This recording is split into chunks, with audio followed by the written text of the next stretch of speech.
បាទសូមស្វាគមន៍បងប្អូនទាំងអស់មកកាន់ចម្រើន Channel បាទកាលពីមេរៀនមុនបងប្អូនបានយល់អំពីអ្វីទៅជា Open Path ហើយនិងអ្វីទៅជា Close Path បាទសម្រាប់មេរៀននេះដូចបានសន្យាពីមេរៀនមុនអញ្ចឹងខ្ញុំនឹងបង្ហាញបងប្អូនអំពីការប្រើប្រាស់ Pen Tool បាទខ្ញុំមានឯកសារថ្មីមួយនៅកន្លែងនេះបាទការប្រើប្រាស់ Pen Tool នេះគឺយើងប្រើលក្ខណៈ basic ទេបើសិនជាបងប្អូនយល់អំពី basic នេះបងប្អូនអាចបំបែកទៅធ្វើគូសអ្វីក៏បានដែរអញ្ចឹងកាលពីមេរៀនមុនយើងបានរៀនអំពី straight line ហើយបងប្អូនបានយល់អំពី anchor point អញ្ចឹងដើម្បីកុំឲ្យខាតពេលយើងចូលមកកាន់ pen tool នេះទាំងអស់គ្នាបាទរួចយើង click យក pen tool នេះបាទឥឡូវយើងដាក់ fill របស់យើងនេះដាក់ទៅ none បើខ្ញុំអត់ឲ្យមានចេញ fill ទេខ្ញុំនឹងបង្ហាញបងប្អូនស្អីទៅ fill ហើយ stroke អញ្ចឹងយើងយក stroke នេះយើងយក color stroke នេះពណ៌ខ្មៅទំហំ stroke នេះយកតែមួយទេតាម default របស់វាអញ្ចឹងបងប្អូន click នៅលើកន្លែងនេះមកដើម្បីយើងរៀនគូសប្រើប្រាស់ pen tool នេះបាទ click នៅចំណុចនេះដែលខ្ញុំបានរៀបចំទុកនេះបងប្អូនអាចប្រើប្រាស់ shift key shift ដើម្បីឲ្យវាត្រង់អញ្ចឹងនៅពេលយើង click ហើយទាញមកបានន័យថាយើងបានបន្ទាត់ត្រង់មួយបន្ទាត់នេះបើសិនយើង click នៅលើ direct selection tool នេះបាទ click លើនេះមកបងប្អូននឹងឃើញកន្លែងនេះគឺវាដាក់ថា anchor បាទអញ្ចឹង anchor point អញ្ចឹងបន្ទាត់នេះមាន anchor point ទៅ2បាទដូចខ្ញុំបានបង្រៀនពីមេរៀនមុនហើយចឹងបងប្អូនយល់ពីវាអញ្ចឹងក្នុងបន្ទាត់មួយនេះគឺវាបង្កើតឡើងដោយ anchor point 2នេះឥឡូវនេះយើងចាប់ផ្ដើមរៀនគូសមួយទៀតបើសិនយើងគូសកោបែបនេះយើងមើល anchor នេះវានឹងខុសគ្នាចាំមើលយើងមើលគូសម្ដងទៀតវានឹងខុសគ្នាបាទយើងប្រើ pen tool ម្ដងទៀតបងប្អូន click លើនេះបងប្អូន click កន្លែងនេះបាន click ឲ្យជាប់ហើយបងប្អូនអូសមកកាន់ចំណុចមួយនេះបាទអញ្ចឹងយើង click មកclick ហើយហូលមកឲ្យជាប់មកឆ្វេងយើងនេះអូសឲ្យជាប់មកបើសិនបងប្អូនចង់ឲ្យវា straight បងប្អូនទៅចុច shift បាទបើយើងចុច shift ទេវាអាចមូទៅអត់ត្រង់អញ្ចឹងបងប្អូនមូឲ្យចំកន្លែងនេះមកបាទរួចហើយបងប្អូនលេងមករបស់យើងរួចហើយបងប្អូន click នៅលើនេះមក click លើនេះ click ឲ្យជាប់ហើយទាញដូចមុនដែរអញ្ចឹងទាញឲ្យដល់កន្លែងនេះមកចំណុចនេះយើងចុច shift អញ្ចឹងបងប្អូនមើលនៅកន្លែងនេះអញ្ចឹងអានេះវាបង្កើតដោយ path ដែរប៉ុន្តែវាជាលក្ខណៈ smooth វា smooth បើសិនយើងប្រើប្រាស់ direct selection tool នេះយើងមក click នៅលើចំណុចនេះមួយអញ្ចឹងបងប្អូនមើលឃើញហើយនៅកន្លែងនេះគឺវាមាន handle របស់វាអញ្ចឹង handle នេះយើងអាចធ្វើការកែប្រែវាបាននៅពេលក្រោយឃើញទេជាយើងអាចកែប្រែវាបានតាមអ្វីដែលយើងចង់បាន shape ទម្រង់បែបណាដែលយើងចង់បានបាទអញ្ចឹងសូមបងប្អូនអនុវត្តបើមិនអញ្ចឹងទេមានការពិបាកបន្តិចនៅក្នុងការប្រើប្រាស់ pen tool នេះបាទខ្ញុំនឹងបង្ហាញមួយទៀតនៅក្នុង artboard ខាងនេះមួយទៀតឥឡូវនេះខ្ញុំចង់ឲ្យបងប្អូនរៀនគូសជារង្វង់នៅកន្លែងនេះខ្ញុំបាន set up មេរៀនរួចហើយអញ្ចឹងដើម្បីងាយស្រួលបងប្អូនត្រូវរៀនគូសតាមខ្ញុំបាទបងប្អូនត្រូវ click នៅកន្លែងនេះរួចហើយបងប្អូនអូសមកដល់ចំណុចនេះឥឡូវខ្ញុំ click នៅកន្លែងនេះបាទខ្ញុំចាប់ដើមទាញវាមកបាទដល់ចំណុចនេះបើសិនជាបងប្អូនអូសវាអត់ត្រង់ទេវាអាចវាយបែបនេះបងប្អូនអាចប្រើប្រាស់ shift បាទ modify key នឹងចុច shift ជាប់មកវានឹង straight ឲ្យយើងហើយខ្ញុំបលែងវា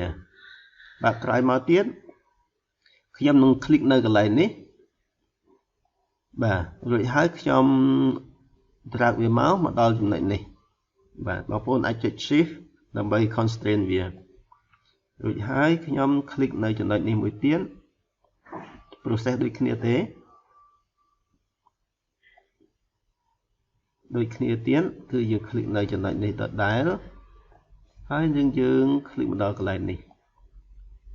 ក្រោយមកយើងមកបិទនៅកន្លែងនេះបងប្អូនមើលឃើញ pen tool របស់យើងហ្នឹងវានៅពេលខ្ញុំដាក់នៅកន្លែងនេះវាឃើញមានសញ្ញាមួយជារង្វង់នោះបានន័យថាវាប្រាប់យើងថាយើង click នៅកន្លែងនេះវានឹងបង្កើតបានជារង្វង់បានតែ close path អញ្ចឹងបងប្អូន click មកបងប្អូន drag វាមកដល់ចំណុចនេះដដែលបាទយើង release មកអញ្ចឹងវានឹងបានជារង្វង់មួយដែលមានលក្ខណៈ smooth បាន smooth path ដែលយើងបានឃើញកាលពីមេរៀនមុនចឹងបងប្អូនត្រូវធ្វើការអនុវត្តដោយខ្លួនឯងពីព្រោះថា pen tool នេះវាមានលក្ខណៈ រាំងពិបាកបន្តិចនៅដំបូងកាលពីខ្ញុំរៀនដំបូងមិញក៏មានការពិបាកដែរបាទយើងចូលទៅកាន់ artboard នេះមួយទៀតដែលខ្ញុំបានរៀបចំទុកហើយដែរនៅកន្លែងនេះយើងប្រើប្រាស់ pen tool ដដែលយើង click នៅកន្លែងនេះបាទ click ឲ្យជាប់រួចហើយយើងអូសមកណាអូសនៅចំណុចនេះបាទឥឡូវនេះយើងមកដល់កន្លែងនេះយើង click វាមួយបាទ click មួយហើយយើងអត់ធ្វើអីទេតោះមកយើង click នៅកន្លែងនេះដដែលយើងអូសមកកន្លែងនេះមកចំចំណុចនេះបាទបន្ទាប់មកយើង click នៅកន្លែងនេះដដែលបាទ click មួយហើយយើងអាចមក click ម្ដងទៀតបាទវាដាក់ថា anchor point នេះហើយយើង click ឲ្យជាប់មកយើងអូសមកបាទយើងចុច shift ដើម្បីវា constraint នៅត្រង់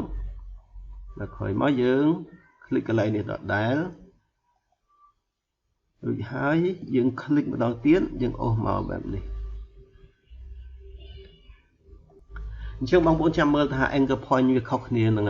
មេរៀនមុនយ៉ាងម៉េចបាទខ្ញុំ click ទៅលើ direct selection tool នេះដើម្បីយើងងាយស្រួលមើលបាទបើសិនជាបងប្អូន click នៅកន្លែងនេះបាទនៅកន្លែងនេះដំបូងគឺមាន anchor point នេះមាន2បែបនេះប៉ុន្តែនៅកន្លែងនេះគឺ handle របស់វានេះបាទតែ handle ខាងនេះគឺមាន2ប៉ុន្តែសម្រាប់ handle នេះគឺមានតែមួយទេ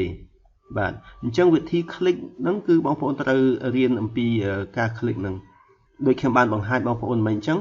ងត្រូវរៀន click ដោយអ្វីដែលខ្ញុំបានបង្ហាញហ្នឹងវានឹងបាន anchor point តែមួយទេអញ្ចឹងបងប្អូនត្រូវរៀនអនុវត្តដោយខ្លួនឯងពីព្រោះនេះមានតែខ្លួនយើងទេដែលយើងអាចធ្វើវាបាន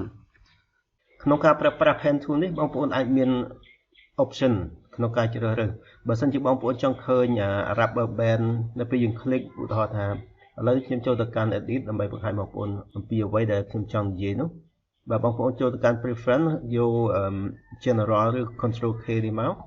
បងប្អូន click លើ selection and anchor display នេះនៅកន្លែងនេះវាមាន tick នៅកន្លែងនេះបើសិនជាម៉ាស៊ីនកុំព្យូទ័ររបស់បងប្អូនមានកន្លែង tick នៅកន្លែងនេះបងប្អូនត្រូវ click យកវា